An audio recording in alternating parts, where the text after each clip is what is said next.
Testing, testing. It's the Willy Show. Starting in 5, 4, 3, 2, 1. Available for people if they need it to.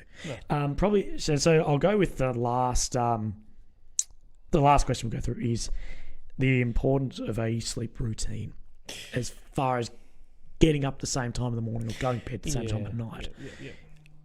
Is it more important to get up at the same time every morning? Would you say? It's probably more important to go to sleep at roughly the same time every night. Okay. Just because it's with your circadian rhythms. Yeah. And you can shift your circadian rhythms if you muck around with it. And I know this is probably very cold comfort for shift workers, but mucking around with your circadian rhythm, can create problems. In terms of the morning, generally speaking, you actually tend to wake up at the same time. Okay. Yeah. I certainly know if I've gone to sleep at 2 a.m. or if I go to sleep at 10 a.m., I'm usually up no later than 7. Yeah. And so it's almost like you can't. And there are sleep-ins, and I think that's the thing.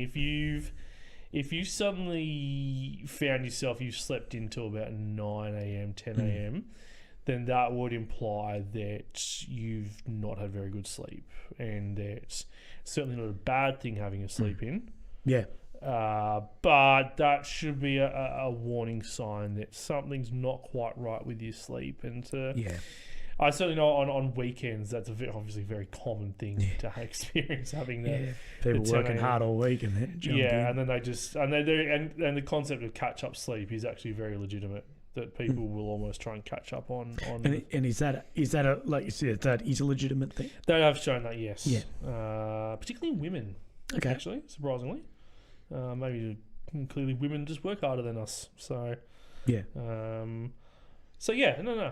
Actually, we'll take this as the last one because I think it is fairly relevant. How detrimental do you think to your health shift work is? I know that's very open ended because you could do shift 3 nights on, 3 nights off. Whatever, I am very certain that unfortunately shift work is now classed as a carcinogen. That's how detrimental it is to our health.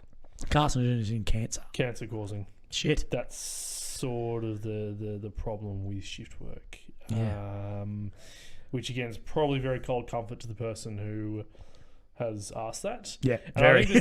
I think the sad reality, and what's so sad about it, is that the people who do shift work is usually the ones who are the most beneficial to society. They're the nurses at the police. Yeah, fireys. I think fireys get to sleep. They're lucky. Yeah, fireys is a weird one because they'll either not sleep or they will. It's like. But I mean, even like ambulance drivers and stuff, and so it's sort of a bit sad that those who are most beneficial to society are the ones that are sort of affected by this shift work. So it's classed as a carcinogen. Yeah, I have heard that from a biochemist. Why is that? Just because the effect that the sleep deprivation has on the body, and so it's something I didn't actually really get into, and that in itself is an entirely different conversation. But I mean, you've got increases in systemic inflammation in the body. You got sympathetic nervous system activation, so that's your stress. But they've shown that sleep deprivation, you just feel depressed. They've literally taken depression and anxiety scales, and you just feel depressed and anxious after sleep deprivation. Fuck yeah. And so, it is, sadly, it is actually very detrimental. And they've shown, as you said, and it is correct, that your diet goes. I mean, I've certainly done overnights, and just the crap you eat. Yeah. You just like crave McDonald's, you crave chocolate. Yeah. That fruit salad you bought, just it almost looks disgusting. It almost looks... Yeah. Vomit-inducing, and like the bloody vending machine looks enticing. And that in itself creates problems. They've shown University of South Australia doing studies looking at, and they've shown that eating when you're meant to be sleeping actually screws up your blood glucose control. Okay. Yeah. And so there are actually huge problems with shift work. When you're younger, you tend to be able to deal with those problems a bit better. Your body can recover, but I certainly know as you get older, it becomes very problematic. Yeah. So my apologies to that person Yeah. who asked that. Yeah, no, but I guess it's all information that that information's out there that might might make them rethink their how they employ. I mean, I guess I didn't pass this by a slight plug. There's a group called the Sleep Health Foundation. Yep. And so if people do have genuine questions, they need like a quick fact sheet.